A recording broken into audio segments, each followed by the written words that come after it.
So hello mga loves, maadjong gabi So ani ana pud ko karon laing update sa mga nahitabo dire.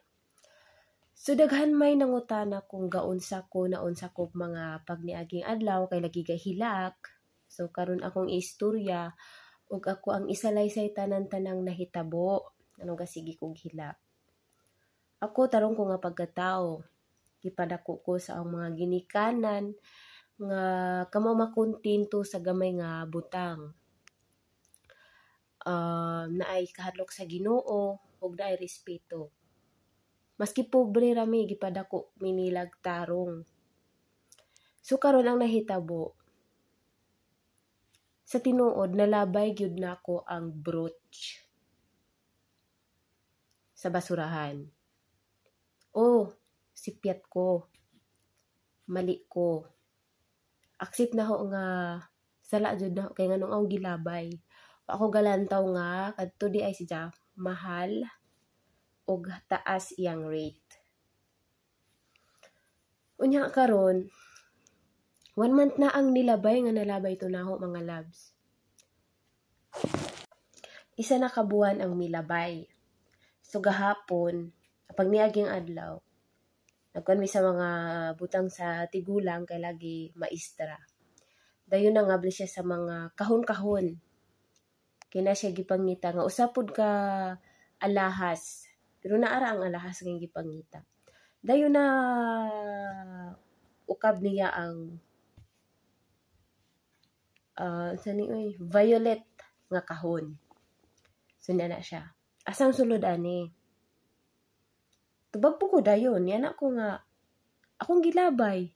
So, naitsan niya ang kahon. Naitsan niya naho. Siya, pag-sure. Gilabay ni mo? So, na ako, gilabay na ho. Siya, tinuod ni gilabay ni mo? Yan ako, gilabay na ho. Siya, pangitaa. Wala to ni mo nalabay. Nasuksok na siguro ni mo, diha bisan asa. So, dito na ko nakulbaan.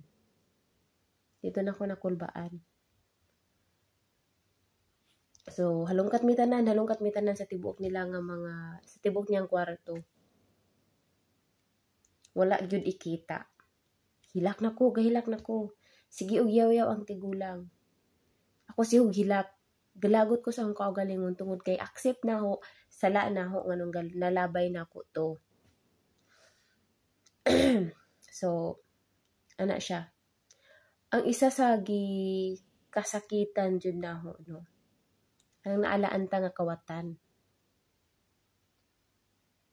Kaning naw nga kawatan pobre rami. Kung kawatan man galing ko nganong di man ko sa Pilipinas mangawat. Nganong kinahanglan pa man ko moarig laing planeta para lang mangawat Ginoo ko. Mao jud na akong gikasakit. Unyag mangawat.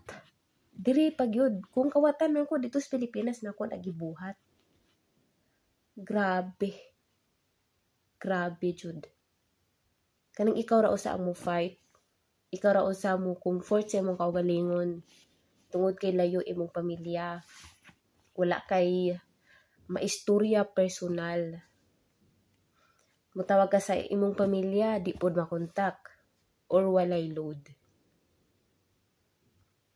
So mga loves, kung gusto mo sa part 2, comment lang mo kung gusto mo maminaw sa part 2. Bye-bye!